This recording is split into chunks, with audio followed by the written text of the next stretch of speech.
नमस्कार, बहुत बहुत स्वागत है आपका। एक ऐसा विवादित हिस्सा जो दुनिया में सबसे बड़ी सीमा है जिसमें विवाद लगातार जारी है। हम बात कर रहे हैं भारत और चीन सीमा की। इसे आप अगर टेक्निकल भाषा में जाएं तो मैकमोहन लाइन भी कह सकते हैं, इसे लाइन ऑफ एक्चुअल कंट्रोल भी कहा जाता है। 3000 किलोमीटर से लंबी है, लेकिन बात यहां पर इसकी डेमोग्राफी की नहीं हो रही, बात यहां पर इससे जुड़े आंकड़ों की नहीं हो रही, बल्कि बात एक गांव की हो रही है जो अरुणाचल प्रदेश के सुबनसिरी जिले में बसाया गया है। और इस गांव की तस्वीरें बार बार कभी सैटेलाइट इमेजेस सामने निकल कर आती हैं, कभी क्लिक्ड फोटोज सामने निकल कर आती हैं, और भारत सरकार से ये सवाल किए जाते हैं कि क्या ये अब चीन की एक और नई चाल है। चाहे ईस्टर्न पार्ट ऑफ लद्दाख हो, जहां पर हम एलएसी में देख रहे हैं कि किस तरह से चीन ने आगे बढ़ने की कोशिश की, गलवान तक वो पहुंच गए थे, उसके बाद क्या कुछ हुआ आप लोगों को पता है। इसके अलावा भी अगर आप देखें कि कैसे दौलत बेग ओल्डी उनके निशाने पर रहा है, कैसे डीएसडीबीओ सड़क का वो लगातार विरोध करते रहे हैं।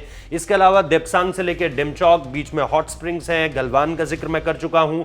और इसके अलावा भी कई ऐसे इलाके हैं जहां पर लगातार चीन के सैनिक जो है वो आगे बढ़ने का प्रयास कर रहे हैं, लेकिन भारतीय सेना ने उन्हें रोका हुआ है। 50,000 से ज्यादा जवान इस वक्त पे एलएसी पर मौजूद हैं, जबकि चीन की तरफ से डिप्लॉयमेंट थोड़ी कम की गई है, वो भी भयानक ठंड की वजह से, क्योंकि वहां पर -30 से -40 है पारा इस वक्त पे, माइनस याद रखिएगा आगे।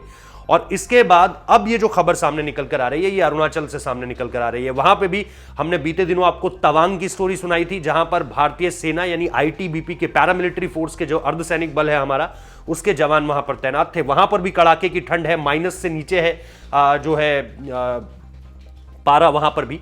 लेकिन अब वहीं से थोड़ा आगे ये जो हम इलाके की बात कर रहे हैं, जहां पर चीन के गांव के बसाने की खबर सामने निकल कर आ रही है, उसको लेकर के अब लगातार विरोध हो रहा है। विपक्ष भी इसको लेकर के सवाल कर रहा है। वहीं दूसरी तरफ विदेश मंत्रालय की तरफ से बयान सीधे सीधे सामने है कि हम हर गतिविधि पर नजर रखे हुए हैं। भारत जानता है कि उसकी जो संप्रभुता है या जो अखंडता है, उसको लेकर के कोई भी क्रॉसओवर नहीं कर सकता, यानी सॉवरेनिटी हमारी, उसको कोई क्रॉस नहीं कर सकता। और हम नजर बनाए हुए हैं, जो भी डेवलपमेंट्स हो रहे हैं वो हम एक एक चीज पर हमारी नजर है।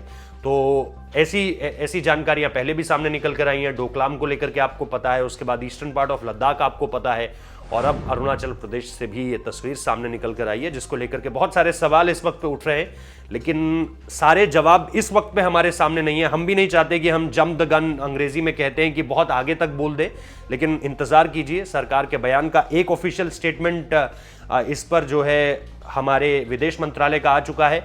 शायद इस पर रक्षा मंत्रालय कुछ नहीं बोलेगा, लेकिन विदेश मंत्रालय की तरफ से इसे फॉलो अप जरूर किया जाएगा। तो और कोई बयान आता है तो निश्चित तौर पर आपको बताया जाएगा। बहुत बहुत शुक्रिया इस वीडियो को देखने के लिए।